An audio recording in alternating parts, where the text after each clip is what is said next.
and get started, let's review roadblocks. Roadblocks is commonly the way people respond when there is a conflict. You've got to trust the system. And what this system says is that when you use roadblocks, it damages the relationship. It just does. So you have to be careful and you have to be aware. Number one says you're going to miss soccer practice and clean up this mess. Which of the roadblocks on the right is that? A threat? It's a threat. Yeah. You're going to miss soccer practice and clean up this mess. Anytime you make a threat, I mean, it's going to affect your relationship. If you leave your clothes on the floor one more time, there's no more TV for you. A threat? Yep. Yep. You really should be more thoughtful and concerned about other people. So,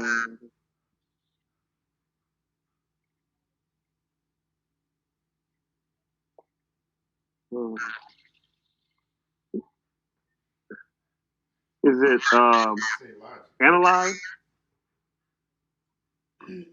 No, but it's very close. Or it's You should really be more thoughtful and concerned about other people. I thought it was moralizing? No, it's more. It's logic. Yeah. Logic. Good. Most I said don't it. see how that's logic. Well, I mean, it's logical. You should be more thoughtful. Got you. Okay. And it's not as important to get these letters right as it is to understand that what you're saying is some kind of roadblock. I mean, you can recognize it's some kind of a roadblock.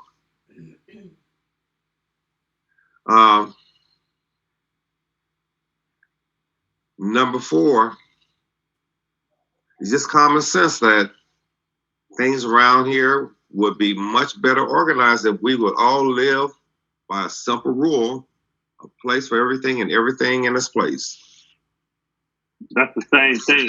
That's logic. Logic. Mm-hmm. You could solve this problem in the future if you just put the Monopoly pieces in the cabinet as soon as you finish with them. Order. That's logic. Order. No, it's not. It's you're giving a solution. Solution. Yeah. Now, keep in mind, like I said before, it's not as important that you get the letters right as it is that you know this is a roadblock. Mm-hmm.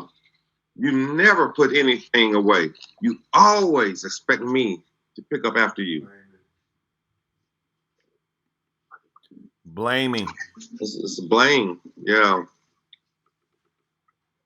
If you're really such a considerate child, I know that it was not your intention to create this problem for me.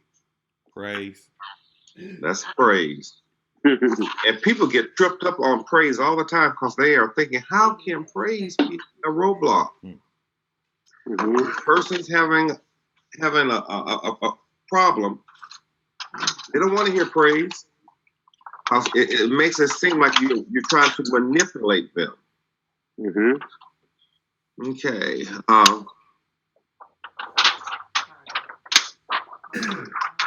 Lately, you're nothing but a litter bug around the house. Blaming? Name calling. Name calling. Name calling. Yeah. A litter bug. Okay, good. Name calling. You purposely left the milk on the table. I think you're angry with me and are trying to hurt me. Analyzing. That's why. Analyzing, yeah. Oh, I see analyzing. Poor thing. You forgot to put away the laundry. You must have had a lot on your mind. Moralizing. Yeah. Do you think leaving tennis shoes on the table is really the best place for them? Well, then why do you do it? Sarcasm. No, close. It's a question. Question. And this is kind of a challenging one. This is a solution. I'm sorry. No, it's not. It is. Yeah, L, question. What? So what is it again? Question. Yeah. Do you think leaving tennis shoes on the table is really the best place for them? Oh. Then why do you do it?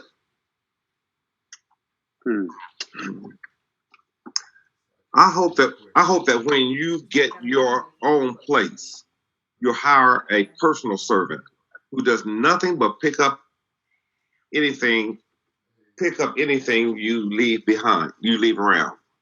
Sarcasm. That's sarcasm. Now, guys, these roadblocks are going to come out very, very naturally, because this is the way people naturally communicate when there is a challenge. You, knowing these skills, have to be keenly aware that you're throwing out roadblocks, because they just come out of nowhere. They just come out. So you got to be careful and be intentional as you're communicating. Notice these roadblocks when they come out, and then you try to correct it. If you say, let's see, I hope you get a personal servant when you make it big. That way they can clean up for you. You say something like that, and then you recognize that you said it. Say, wait a minute. That was a roadblock, and I should not have done that. I'm sorry. Let me try this again. And it's okay to try it again. The reason this is good is because the other person knows that you're not inside their earthly vessel. They know it. Somehow they know it, and they haven't even been trained, but somehow they know that you're not in their earthly vessel. Mm-hmm. So when you say, wait a minute, I should not have said that. I'm sorry, I should not have said that. Let me try it again. See, all the other person wants to know is that you're trying to understand. That's what they want to know, that you are trying to communicate. So even when you get it wrong, that's okay. It's still good. Because unless the other person knows that you are making an attempt. Okay, let's go on.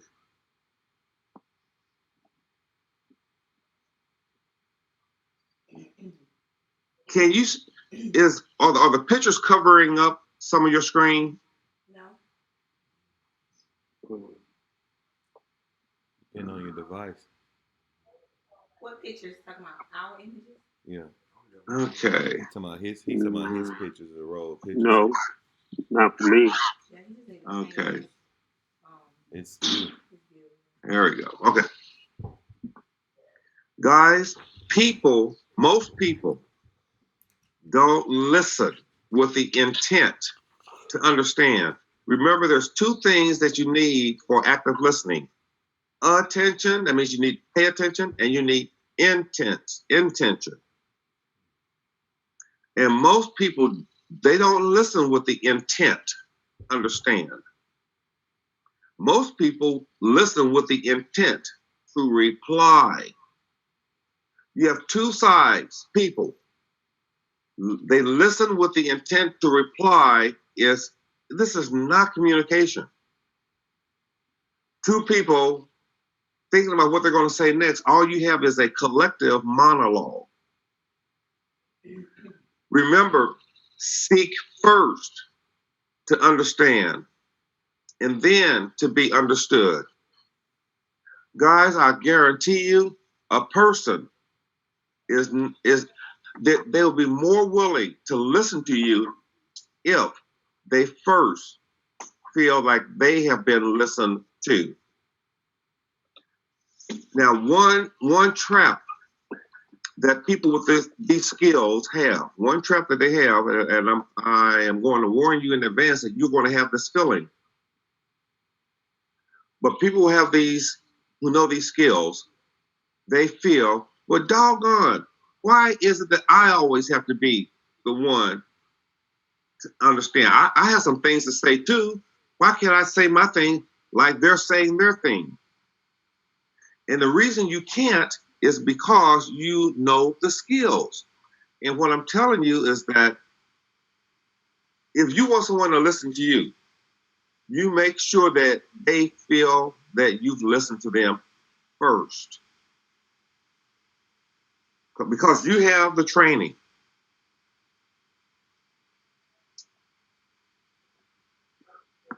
You're not my supervisor. You can't tell me what to do. I'm the senior staff member in this building. I've been here for 20 years. You know, they're not listening to each other. See, they don't listen with the intent to understand. They listen with the intent to respond. All they want to do is just respond.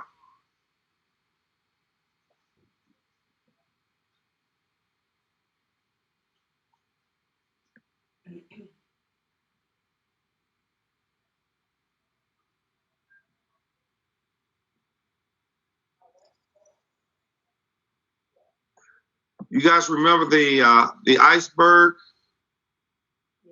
When we're dealing with problems, a lot of times when people say they're angry and upset, that is the part that's sticking above the water.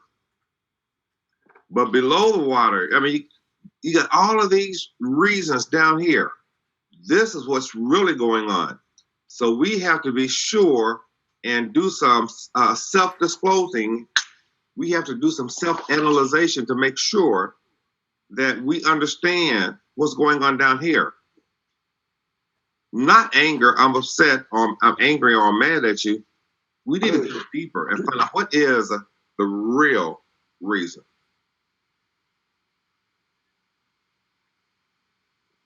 Okay. I want to talk about the problem ownership. If you're going to be good at using these skills, you must quickly be able to decide. You must quickly be able to decide who really has the problem. Whose problem is it? Is it their problem or is it my problem? One of the big mistakes that people have is that they take on other people's problem. Now, keep in mind, if you take on somebody else's problem, then both of you have a problem. Both of you have a problem. And you cannot be effective with using these skills. You have to allow people to own their own problems. I'm going to say that again. Allow people to own their own problem and be okay with it. Be okay that the other person has a problem and they're owning it. Allow them to have their problem and be okay with them owning their own problem because it's theirs, not yours. It's their problem. It only becomes your problem if their behavior affects you tangibly. If their behavior affects you tangibly, then it becomes your problem. But if it does not affect you tangibly. It's their problem. Let them have it. See, if both of you have a problem, you cannot be objective and assist. The only way you can be objective and assist is if you allow them to have it. It's their problem.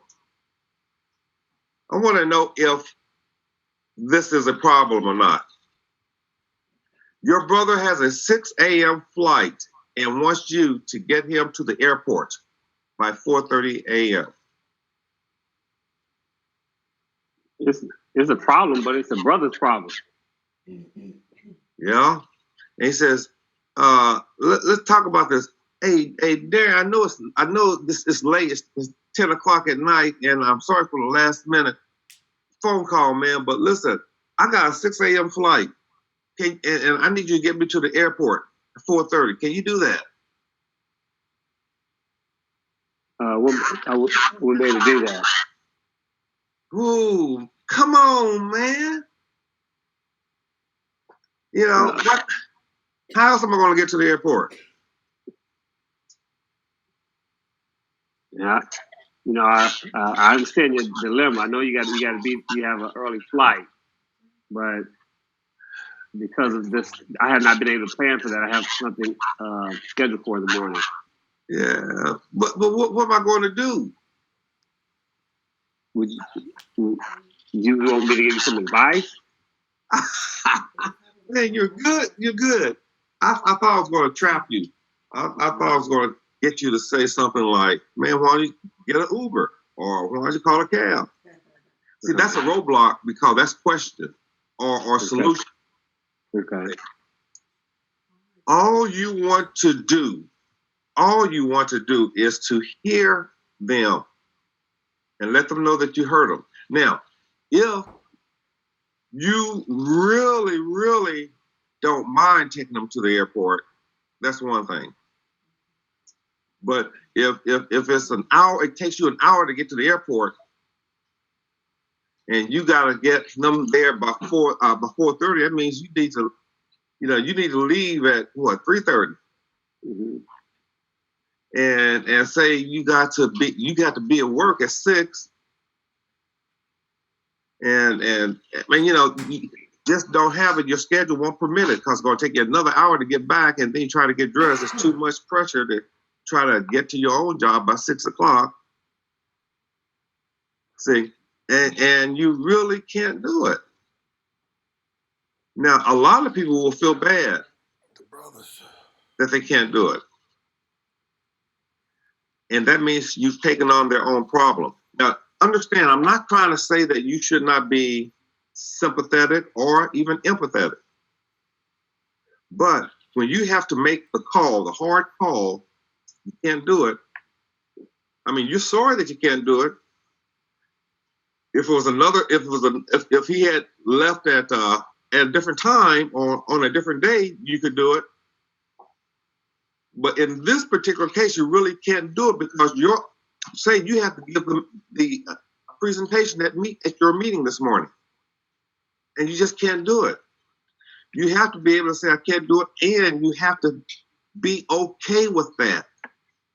You have to be okay with that because it's not your problem, it's his problem, and you have to allow him to own his own problem. He called you at 10 o'clock and you're in bed. If he had told you yesterday or the day before, maybe you can work out some other arrangements. But you've got to allow that person to own their own problem. And this is hard for some folks. They make the other person's problem their problem. And when you take on the other person's problem, now both of you have a problem. And you can't fix anything because both of you are operating a problem. They have their problem, and you make their problem your problem. And you can't solve anything there. You've got to allow people to own their problem and step back, and you be the objective one. Your son tells you he hates you and wishes you were dead.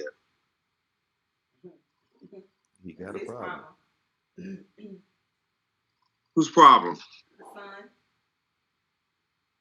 I hate you, mommy. I hate you, daddy. I wish you were dead. Woo. The son got the problem. Huh? The son. Yeah, yeah, yeah.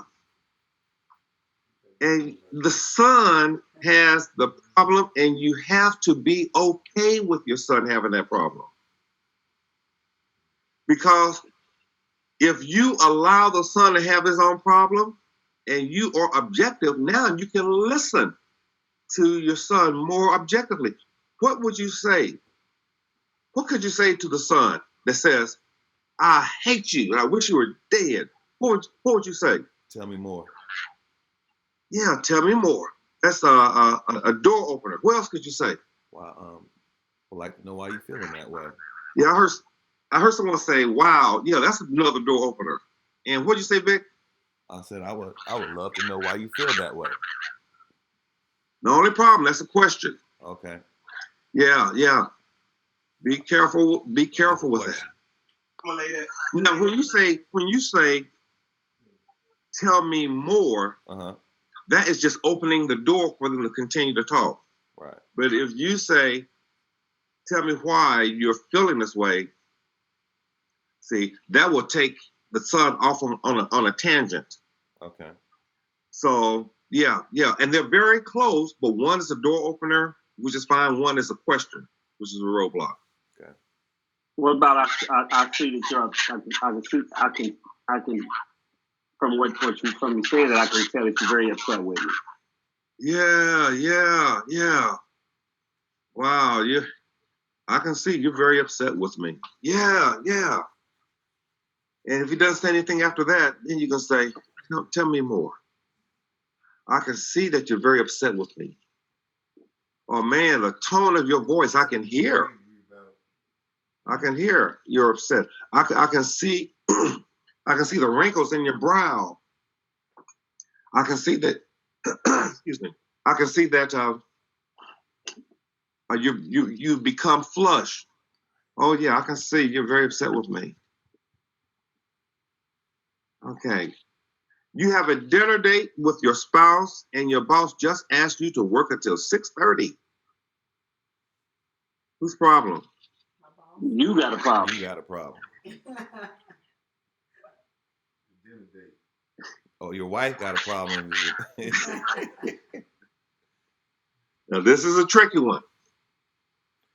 Your boss ain't got a problem. Your boss ain't got the problem. Well, if it's after your work hours and your boss needs you to do something. I mean, your boss does have a problem, but yeah, I know. He don't know the skills, and you gonna tell him you ain't gonna make it, then you gonna have a problem.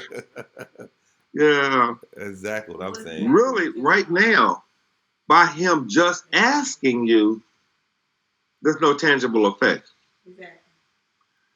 If he says, if you want that promotion, you'll stay until 6:30 and help me finish this project. That's what he's saying. Now it affects you. There's a tangible effect. But just right here, it's not a tangible effect. He just asked you, and you have a dinner date with your spouse. Do you see how this is not your problem? Yes. Yeah. Yes, and Yeah, even though it's your boss, it's not your problem. It's not your problem yet. It's been a problem if I If you say, "Boss, I am so sorry. I'm sorry because I know you need me here, and I've got reservations and for dinner with my wife or with my husband." You actively listen. Boss, I know you need me here. It's mute. And Oh, I have yours not a mute. dinner date with my spouse, and I've got to be there. Now, there is one word. There's one word that I want you guys to get used to using, and that is the word and, A-N-D. And it's going to be a little awkward because we're not used to hearing this and we're not used to using this. But the word and, A-N-D. Boss, I know this is important to you, but I've got a date with my wife. But, boss, I know this is important. I know this project is due tomorrow, but I can't. I have a date with my wife. See, every time you use the word "but," that means that what you said before that didn't make any difference, or just like it didn't even happen. Boss, I know you need me to work, but I've got a date with my wife. That means that forget everything I said before, but. Work and it's important to you. So instead of saying "but," use the word "and," and it's going to sound a little awkward because you're not used to talking like this. Boss, I know this report is due tomorrow, and I have a reservation dinner date with my wife. I've got to be there. Do you hear how? Did you guys hear me when I inserted the word "and" instead of "but"? Yeah. Yeah.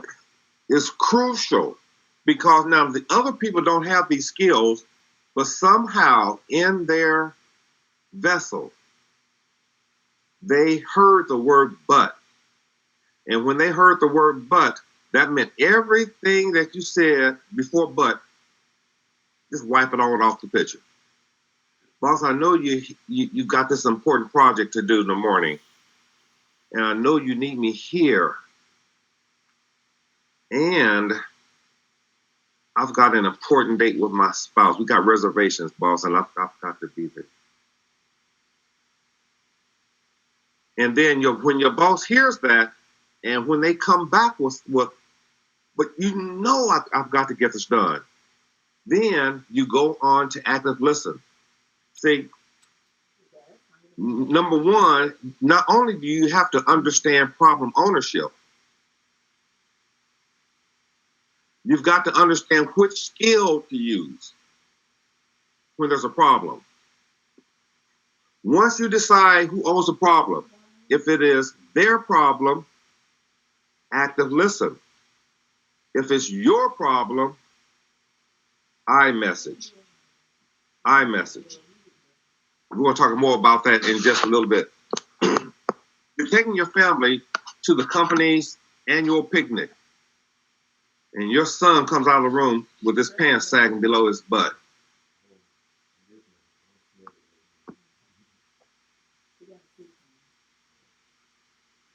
Is that your problem? Does he have a problem? That's your problem. That's your problem. Kim said it's your problem. Okay, so keep in mind, it is not your problem unless the behavior affects you tangibly.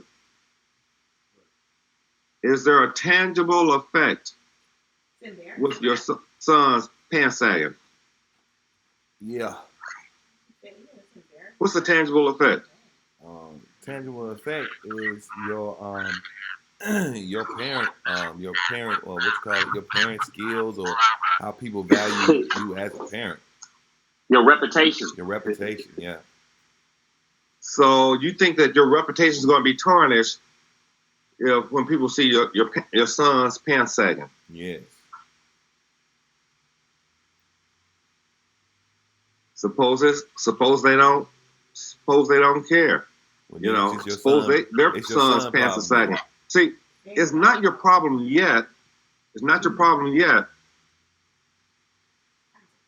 Because if say that you were at home and in the living room, just you and your son goes through the living room, you get to the kitchen, goes through the living room, his pants are sagging, goes to the kitchen, get a glass of water, walk right past you, going back to his bedroom. Did anything affect you tangibly with that? No. See, a lot of times what we do, we look towards the future and we make a prediction that may or may not be accurate. See, we're looking to, once we get to the picnic and people look at my son and his pants are sagging, and they'll say, what kind of a parent will allow his son to do that? Or, and we create all of these monsters in our mind about what could happen. But suppose it doesn't. Suppose it doesn't happen. See, then we would have been worried for nothing. So at this point, it is not your problem. Really, probably would even be a no problem area because son's cool with it. See, and it's not really tangibly affecting you. Not yet. It's not. Let's go to the next one. You lost your car keys and you're late for a meeting.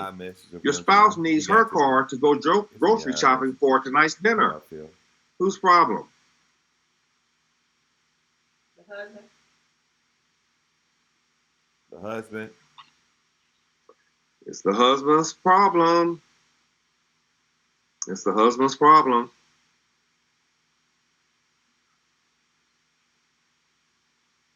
What about the spouse? Is it, it's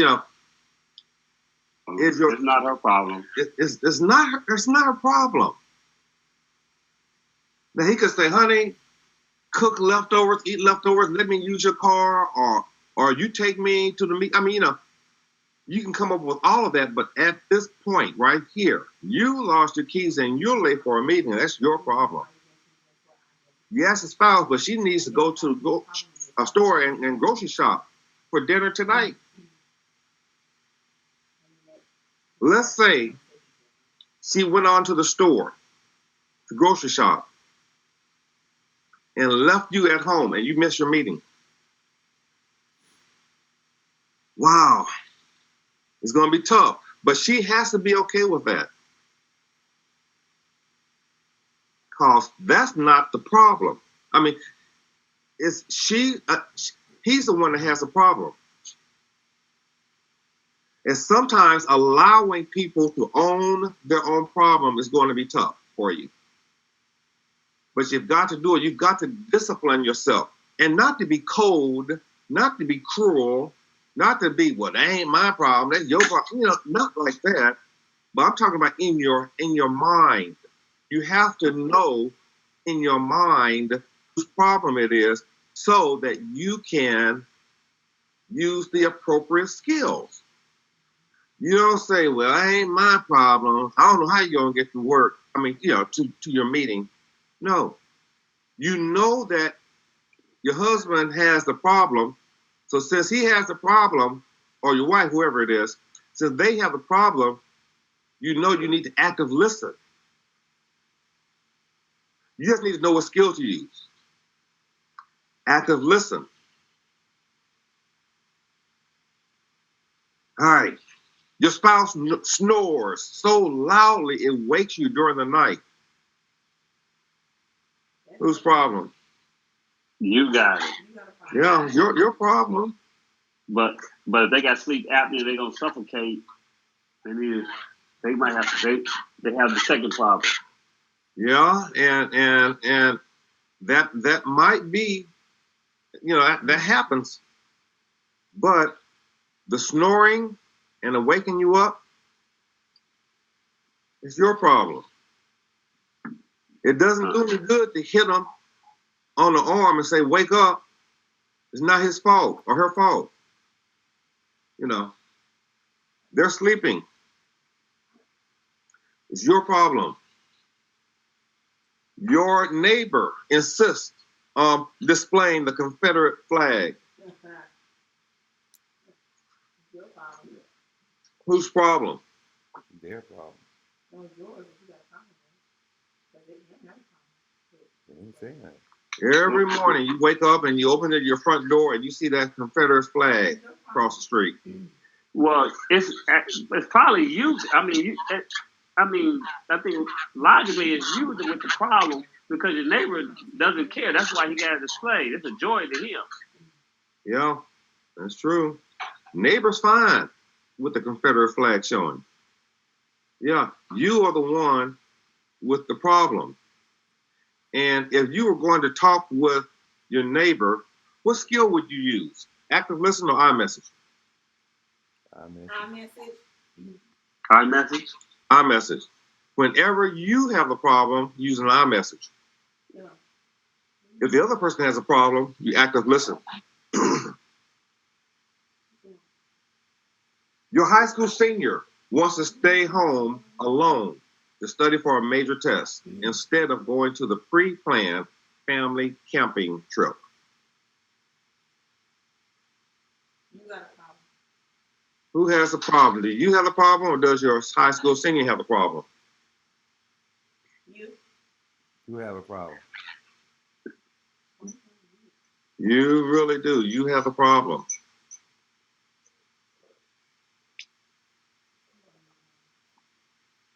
No, don't. Your cousin wants you to bail him out of jail. And he owes you from 3 previous loans. You got a problem. Who? Your cousin got a problem. Cousin got a problem. It's for real. You know, there are some people that will say, well, I can't let him stay in jail. Why not? I mean, you know, really, why not? He owes you money for 3 different loans. And this is going to be a 4th loan that you probably never see that money again. Mm-hmm. Now, some people say, but I can't leave him in jail. I mean, a loan is one thing, but he's in jail now. They will take your cousin's problem and make it their problem. And you can't help anybody when you have a problem too. You've got to allow the cousin to own his own problem. And when he's talking to you on the phone, but I need my money. Look here, Robert, I understand that you need the money so that you can get out of jail, and you want me to bail you out. But your bail is $1,000, and I'm afraid I won't get that money back. You already owe me for 3 other loans. You're close to $5,000 in debt to me. And Robert, Robert, I understand that you don't want to, you know, stay in jail until your hearing. I understand that, and I feel badly about that. And add this $1,000 on to your what you already owe me. I mean, that's $5,000, and I'm just not comfortable doing that, Robert. Whew. You let him stay in jail. All right. Your daughter did not clean the living room as promised before company arrived.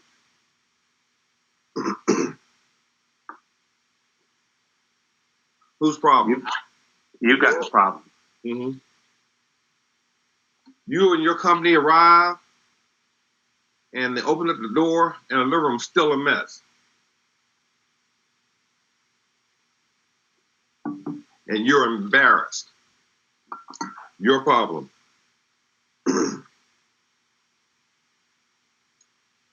I want you to respond. I'm going to put some pictures up, and I want you to respond to what you see. Who wants to take this one? I see that you're angry. Yeah, you're angry with me. Mm-hmm.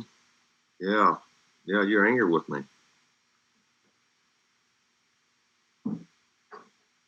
Tell me more. Tell me more. Yeah.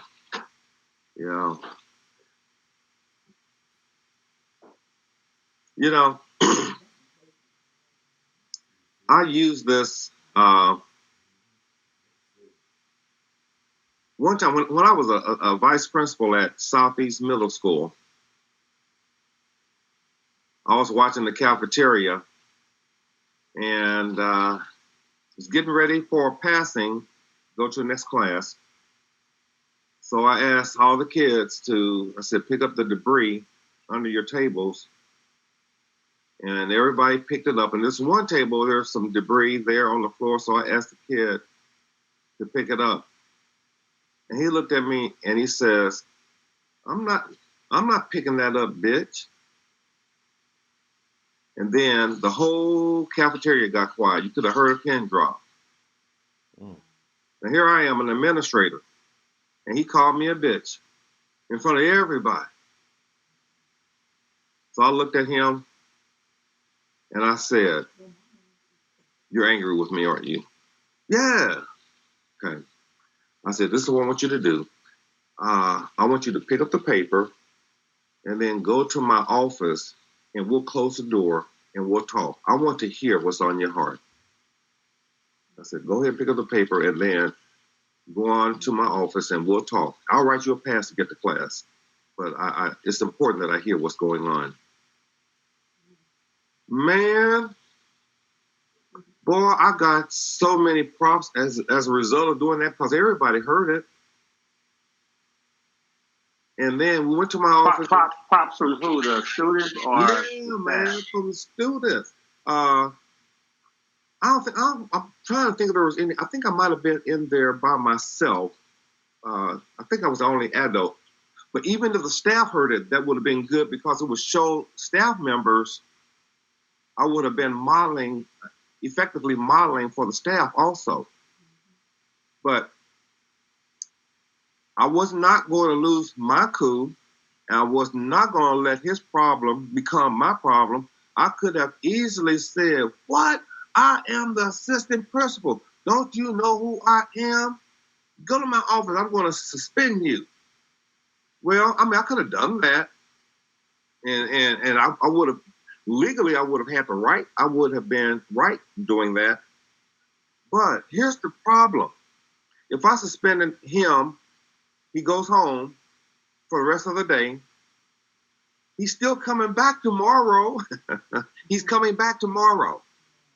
And when he comes back tomorrow, he's going to be angrier with me. So my intent was to build the relationship.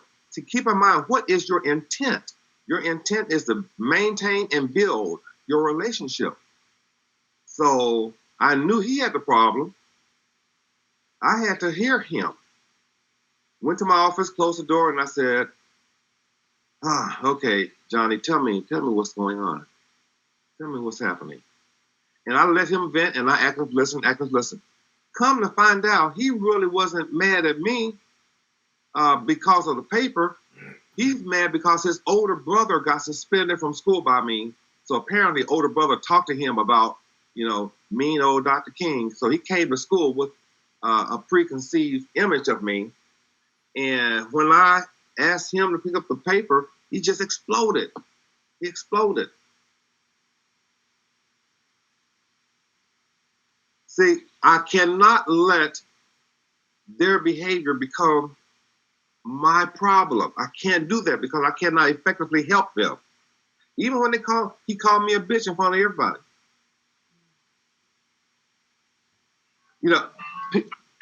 Hold on a second.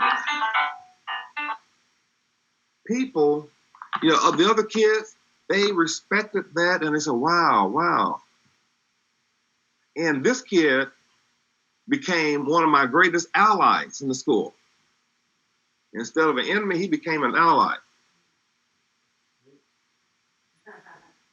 Now, understand. So I want you to understand something, and I want you to try to analyze this. Let the feeling live, it'll die birthing. Try and kill it, it'll fight for life.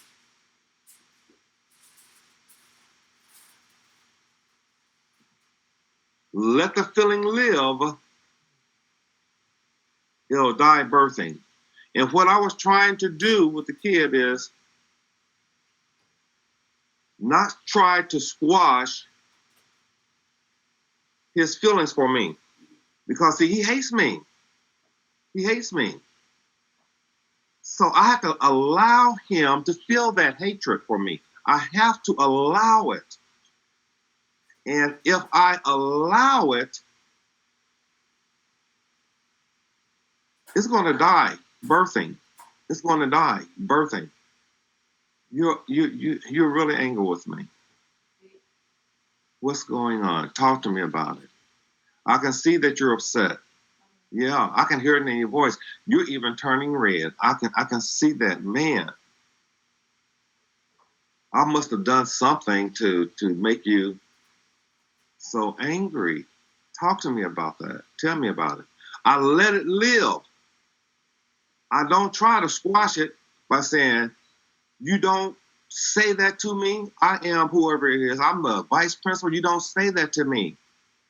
You know, you don't cuss at me. See, if I try to kill that feeling, it's going to fight because it has to. The feeling wants to survive. I want you to keep this thought in mind as you're interacting. Allow people to feel what they feel. And this is going to be hard, guys. You have to let people feel what they feel because what they feel is real to them. It might not be real to you. It might not make sense to you, but you've got to let people feel what they feel. This is their feeling. This is how they see it from their vessel. Allow people to feel what they feel and be okay with them feeling the way they feel.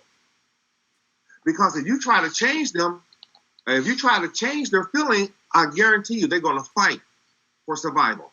They're going to fight for it. But if they really don't have a legitimate reason for feeling the way they feel, and you listen to them and you allow them to talk,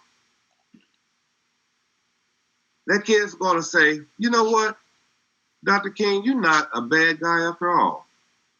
You know, I appreciate the talk. I had wrong perception. You know, you're not a bad guy after all. Because I had to let the feeling live.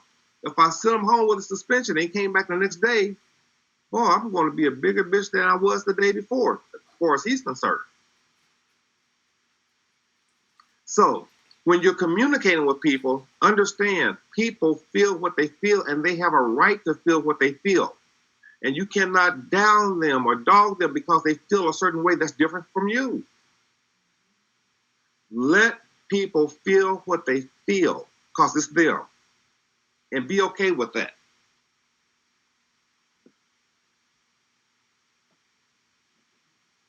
My wife is walking in the background. She says, thank you, I need that. What happened, honey?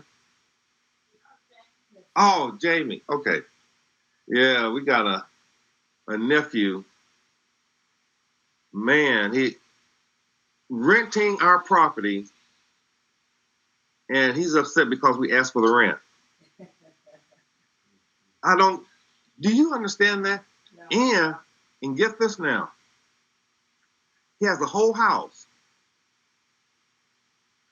with dishwasher, a washer and dryer, central air heat, a burglar alarm, and all we ask is $400 a month. Wow. Yeah, that's what we're saying. And then he gets upset when we ask for the rent. Anyway, that's a different story. Okay. Okay, what would you say? No one likes me. I don't have any friends.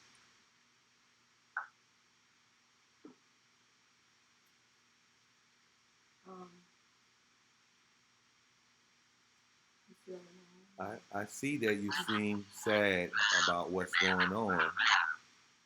So what? I see that you're sad about not seeming to have friends. Can you tell me more? Yeah. I see that you're sad. And then if she does say anything, say, tell me more. I see that you're sad. Tell me more.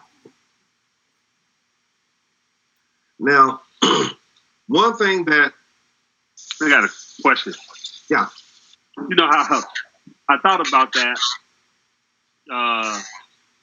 Now, normally, before we learn the skills, we'll say stuff like, "Hey, what's wrong with you?" Yeah. And that could be the response across the board, no matter what. Mm-hmm. Is it okay to try to develop the habit of like how Vic is saying, "Tell me more"? Mm-hmm. Because we know that can't hurt. So is it good to just maybe say, "Hey, well, I'm gonna develop this being my habit. So if I see that, this is what I'm gonna say every time." Say that last portion again. So you say that, "Hey, I'm gonna make this be my habit. So I'm gonna say this. I'm gonna say, hey, tell me more." All the time. That's gonna be, instead of me saying, "Dang, what's wrong with you?" That's what I used to say. Yeah. Excellent observation. You want to make your language sound natural. You speak the way you speak. Mm-hmm. Now, I noticed that both times Vic said, "I see that." And what I think I'm hearing Darian say is that he should not lead off with "I see that" every time, because the other person might catch on to that. You talk the way you normally talk. This kid says, "No one likes me. I don't have any friends." You can say, "Bummer. That's a bummer." You know, I don't use bummer, but some folks do. But that's a bummer. "No one likes me. I don't have any friends." That must really hurt. See, you're trying to guess what is going on inside their vessel. Mm-hmm. It must really hurt, huh? Yeah, they talk about me. Wow. They even talk about you on the playground. Yeah. And when they see me, they run away. Oh, man. So now you're feeling abandoned. Yeah. I try to run and catch up with them, but they tell me to leave them alone. Oh, my. That rejection must feel horrible to you. Yeah. See, all you're doing is talking to the child, and you got to let the feeling live. You can't say, "Oh, don't worry about them. You go and make some new friends." That's a solution. "Oh, you're such a sweet girl. I don't know why nobody wants to play with you." See, that's praise. Or, "You know what? You can stay in from recess and help me do such and such." See, none of that is helping the child. You've got to let the feeling live, and you have to listen to the child. And since she's the one that has a problem, all you do is active listen. That's all you do. Just active listen. Don't try to fix it. Just active listen.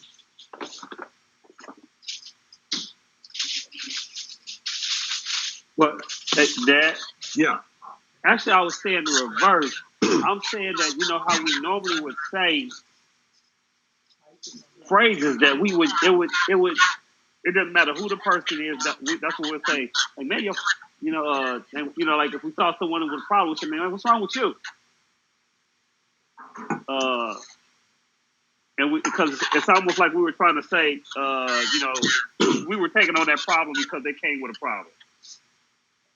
Okay, I want to make sure I heard you right. You said if you saw someone with a problem, right? And you said, "Hey, what's wrong with you?" Yeah, I'm saying that would normally be the phrase that we would use all the time. Right. Mm-hmm. You know, and because really I think that's part of the fact that we were feeling like this person we were going to take on that person's problem. So that was a way to keep that off of us. But now that we know the skills, You know how we would always use that same phrase all the time with anyone. It didn't matter. That would be how we would respond. I was thinking, was it okay to try to develop a habit and let it be that that's how we say to everybody's problem Give me that in a positive way. and give me what you're saying. You see this person, and you will say what? Okay, the person, like, you know, you had one with the boy, I hate you. Uh-huh. The other one was with the person that nobody likes me. Yeah. And then we just, you know, we make it a habit to say, I see you're upset. Tell me more. And that's just what we do across the board as a habit. Uh-huh. Do you think that's good or not? Well, keep in mind, you want this to be genuine. Uh-huh. I would not say, I see you're upset, tell me more. I will only say, tell me more when there's a pause. Okay. If you see somebody, you're upset, tell me more. Well, they're going to say, well, I haven't told you anything yet. Right. Or you're upset, tell me about it. They might not want to talk about it. You can just say, looks like you're upset about something. And then they'll say, yeah, nobody likes me. Then you can say, tell me more, tell me about it. Uh-huh.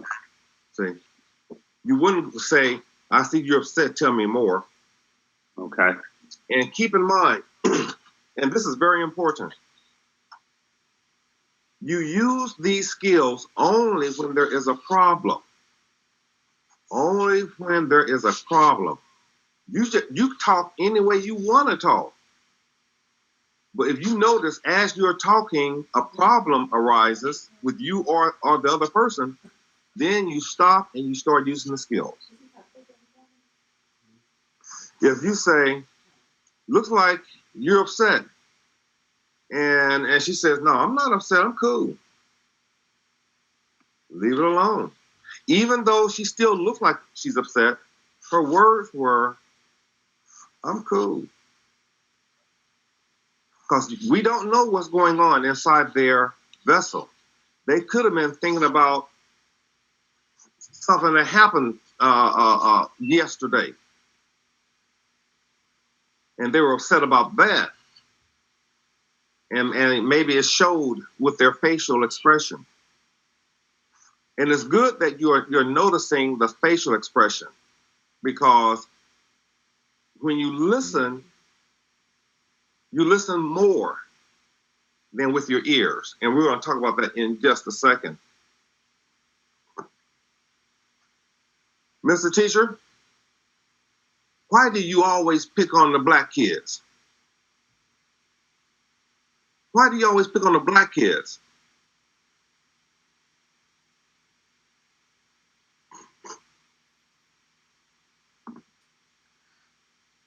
Who has the problem? The person that asked the question. The person that asked the question. Yeah, he has a problem. Why do you always pick on the black kids? So you think I play favoritism? Yeah. So yeah, you think you feel that I show favoritism, or you feel that I haven't treated you fairly. Yeah. That's obviously not what he's doing. This teacher made the student's problem his problem, because you can see he's getting upset. How can you tell he's getting upset? He's pointing. Look at the Pointing back at him. look at the finger pointing. You can tell by the facial expression. Yeah. So you can start off by saying, I see that you're upset. Yeah, I see that you're upset. Yeah. You know, it's easier to. You know, and Vic, I would probably change it up a little bit, because, you know, you start off saying, I see that. Change it up a little bit. You could just say, upset, aren't you? You're upset, aren't you? Or I've offended you some way, haven't I? What you want to do, you want to change your language up so that you don't sound robotic. Okay. I guess that's what I was asking.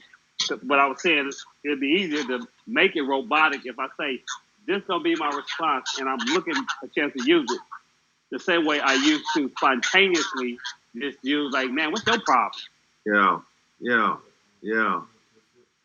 You want to come across as genuine, and you don't want to come across robotic. What would you say to this girl?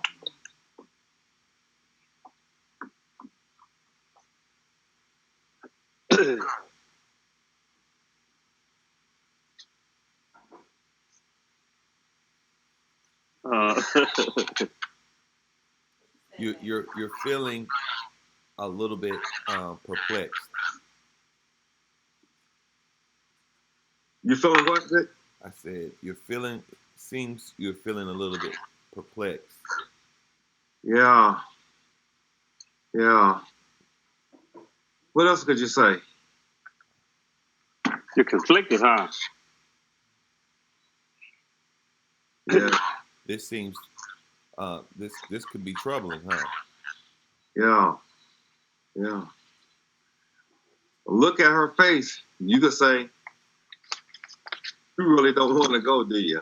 Yeah, you sure can say that. You really don't want to go, do you?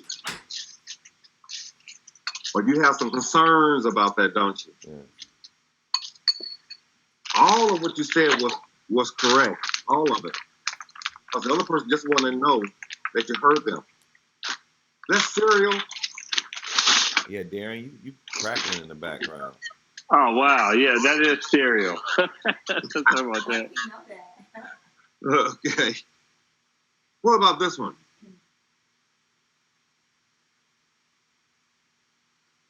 Wow, you seem excited about doing it, huh? Yeah, you're a thief, huh? Yeah. You don't seem to be concerned about shoplifting. Yeah. See, hearing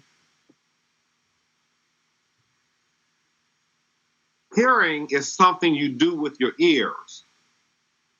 Listening is not only something you do with your ears, but also see with your eyes and feel with your heart.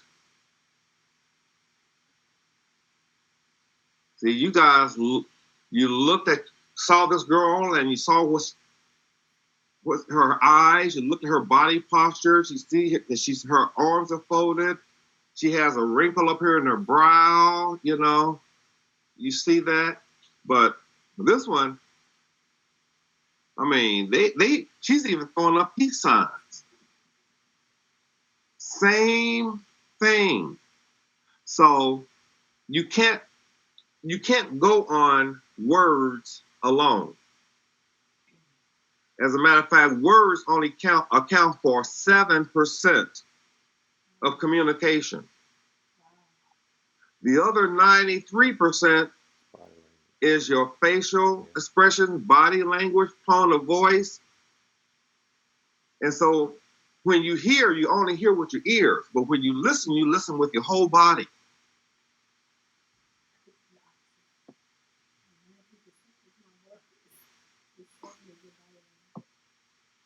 What would you say?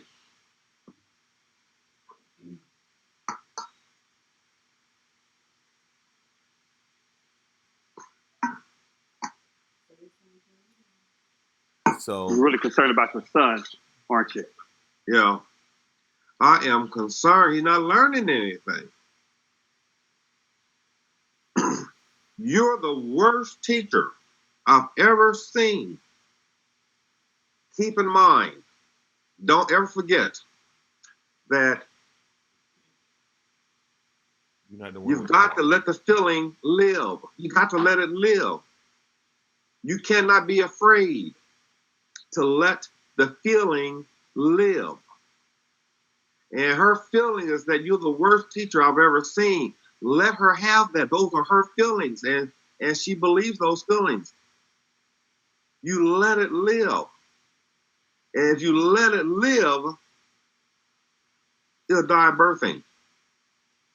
That one kid that called me a bitch one day, after he left my office, I was the coolest man in the school.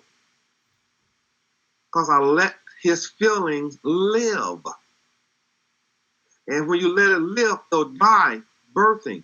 But you try to squash it, man, those feelings are going to fight for life. They're going to fight. Yes, you are the worst teacher. No, I'm not. I've got a master's degree. So what? I don't care if you have a doctorate degree. It doesn't make me any difference. You still can't teach my son. Still, that feeling is going to fight and fight and fight.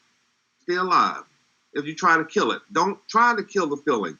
Let people feel what they feel. You gotta let them feel what they feel, because what they feel is real to them. It's real to them. Let people feel what they feel, and when they and you active listen to that. Well, why am I the one that always have to active listen? When is somebody gonna active listen to me? Well, you are the one with the skills. You are the one with the skills. And you use them. Use the skills to get positive results. I was one with a problem. You're the one with the skills. I know, but what would you say to this person? Nurture his problem at that time. Yes, he did. Hey, I got a brand new car. We'll talk about it later. A 6-pack of beer and some joints. I'll pick. That's supposed to be I'll pick you up. No, it's not. I picked up a couple of my boys, and we'll pick you up in an hour. Man, I'm extremely buzzed. Hey, why are you talking like that?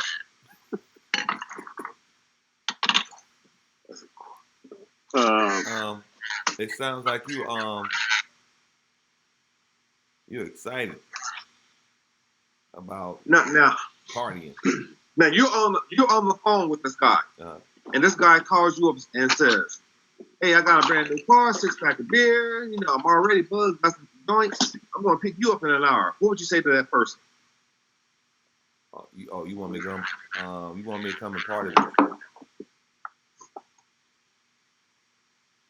you? Hey, where'd you get the car?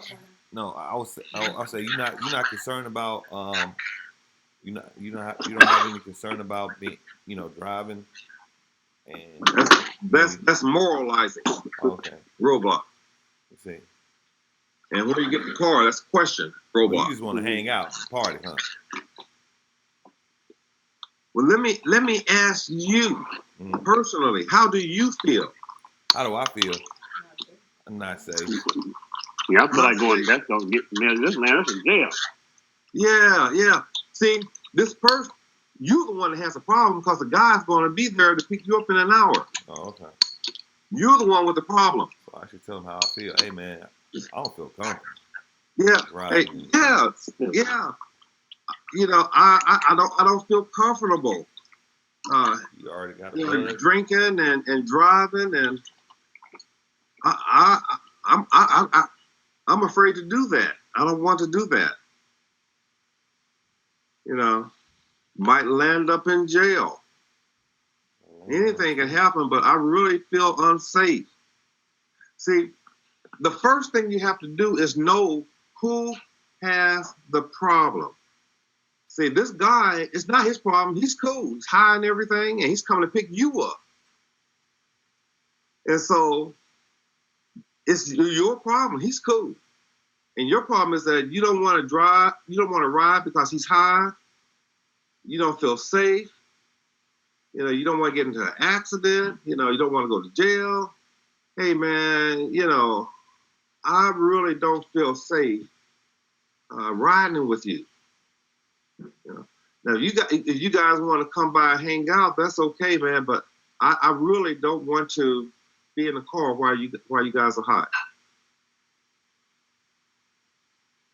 Now, that is a 3-part.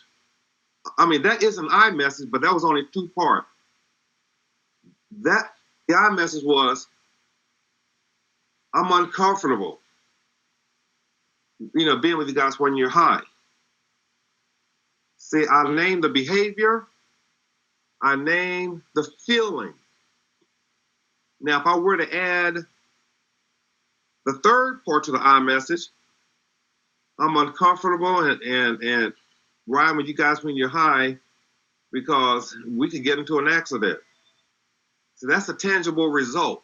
Or we can, go to jail. That's a tangible result.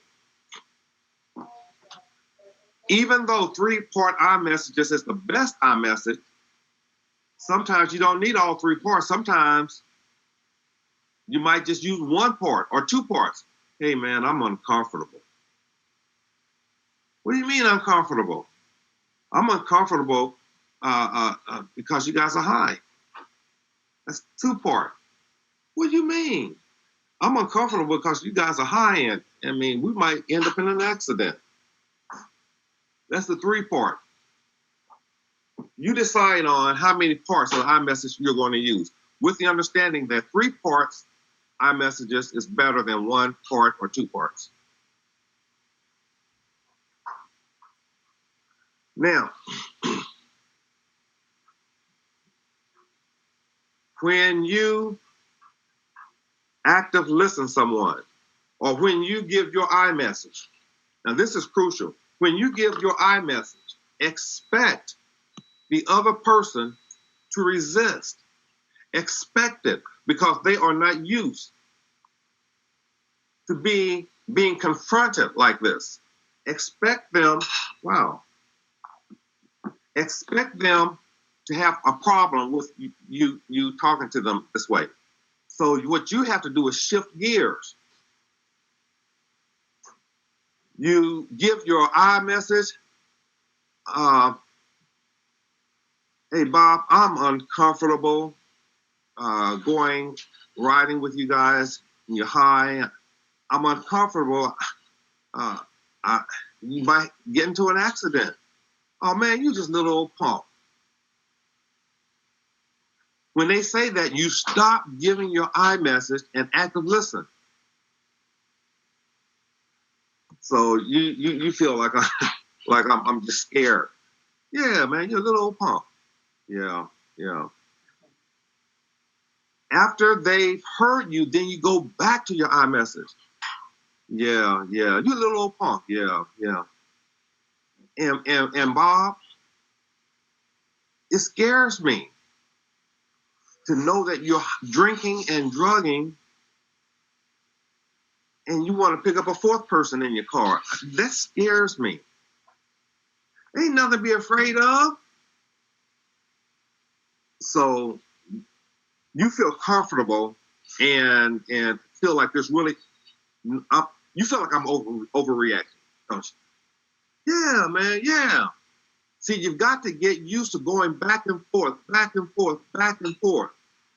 Expect the person to not fully let you get finished with your iMessage.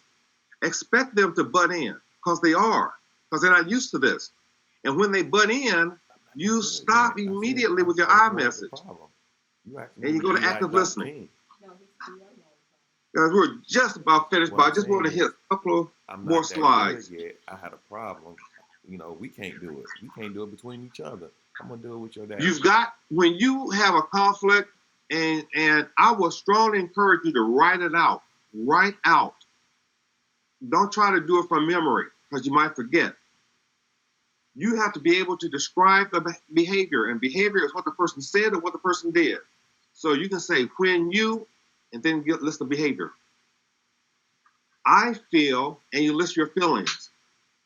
Because, and you list the tangible effects. So you do A, B, C. A, B, C. And then when they butt in, and you have to stop and active listen, then you active listen until they feel that they heard you. Then you give your iMessage again. But this time you're going to do BCA. You're going to mix it up. I feel because when they butt in again and you active listen, when it's your time to give your iMessage, mix it up. Now you go to BACAB. You can do whatever, just as long as you mix it up all the time so it doesn't sound robotic. But guys, you have a right to have your needs met. You have a right to have your needs met, and so does the other person. But I want you to understand, if you don't give your iMessage, if you submit, or if you flee conflicts, keep in mind, unexpressed feelings never die. They don't die. Unexpressed feelings never die. They are buried. They are buried alive. And then they come forth in ugly ways. I want one last thing, and then we're going to conclude. One last thing here.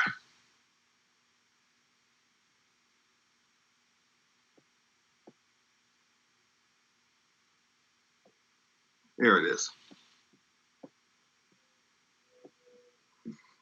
This is our credo. I'm going to read it to you. I want you to listen as I read.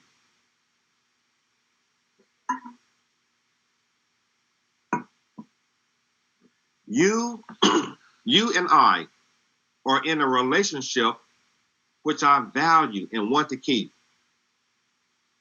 Yet each of us is a separate person and with unique needs and the right to meet those needs. There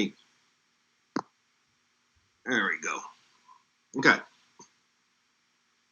When you have problems meeting your needs, I will listen with genuine acceptance so as to facilitate your finding your own solutions instead of depending on mine. I also will respect your right to choose your own beliefs and develop your own values, different though they may be from mine. However, when your behavior interferes with what I must do to get my own needs met, I will tell you openly and honestly how your behavior affects me, trusting that you respect my needs and feelings enough to try to change the behavior that is unacceptable to me. Also, when some behavior of mine is unacceptable to you, I hope you will tell me openly and honestly so I can change my behavior. At those times when one of us cannot change to meet the other's needs, let us acknowledge that we have a conflict and commit ourselves to resolving each conflict without either of us resorting to the use of power to win at the expense of the other losing. I respect your needs, but I also respect my own. So let us always strive to search for a solution that will be acceptable to both of us. Your needs will be met, and so will mine. Neither will lose. Both will win. In this way, you can continue to develop as a person through satisfying your needs. And so can I. Thus, ours can be a healthy relationship in which both of us can strive to become what we are capable of being. And we can continue to relate to each other with mutual respect, love, and peace. Isn't that beautiful? Yeah. I hear that and Yeah. I just have chill bumps every time I read that. I would recommend. I'll send this to you guys because it's not in the PowerPoint, but I recommend that you use it, maybe even post it. But it's important that you get your needs. It's important that the other person have their needs, and it's important that we work together for good relationship. Is there? I know I've gone over, and I apologize for that, guys. Any comments before we end? Okay. Father God, thank you, Lord, for allowing us to meet this morning. And thank you, Lord, for working in each and every one of us. Thank you, Lord, that for giving us the desire to want to build relationship, Father. Thank you for the opportunity to fellowship with other human beings. Thank you for giving us an opportunity to fellowship even closer with those, with our loved ones. Father, you're such a good God, and you are relational. Relationships are important to you, Lord, and we want to thank you as we go forth, building and learning. And we do all of this for kingdom building, Lord. And we just want to thank you for what you're doing with us and all that you will do. And we'll be careful to give you the praise as we come to you now in spirit. In the Master's name of Jesus Christ. Amen. Hallelujah. Amen. All right, guys. I'm going to close out. And he has